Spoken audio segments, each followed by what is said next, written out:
cuido e saúde é algo muito importante e me dizer que a notícia aqui segura no seu lugar. Para 2025, intensificação do programa de cuido de prevenção vai estar sublime. O que eu dizer que se vai intensificar, o qual está prevenção arriba. Nossa, com a Aruba, a cifra na arriba diabetes e prevenção de hipertensão, de expressão alta, está sumamente alto. Ayer nós tivemos conversação com alguma pessoa que está atrás da parte de diálise, não tem wachtlijst agora que não tem atender com não, e pensei mesmo que é importante para visar na prensa em geral e a Aruba comunidade em geral, que 2025 a concentração vai estar intensivo, a qual está prevenção.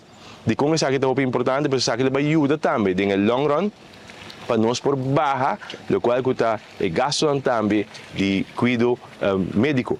Pero é importante que seja hora que o gasto não baixa, tá como tenho visto que aí na Nova Zelândia, a luna na Nova Zelândia, nós também mira back e parte de remédio, arriba positiva leis, remédio na luta back, arriba é positiva leis, desde parte que o duna back, natura grande não, especialmente que está a falta de remédio não, é parte de remédio não aqui back.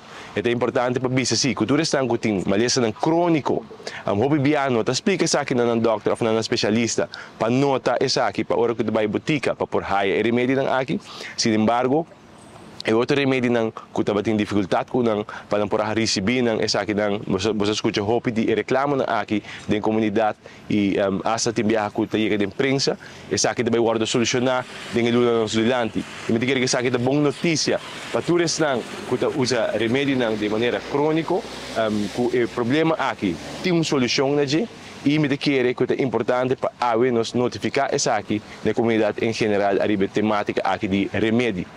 Patrobe me reenfatizar que nosso plano para o qual a salubridade pública é massivo, grande e elaborar, mas principalmente a concentração vai estar em 2025 seguramente arriba do qual a prevenção, especialmente arriba a prevenção de diabetes e também hipertensão que está pressão alta.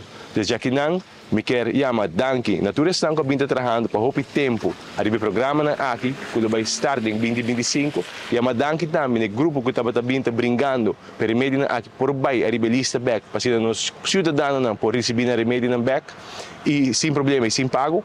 E me quer que agora que tem Nova Zelândia, isso aqui vai concretizar e vai virar uma realidade para a inteira comunidade.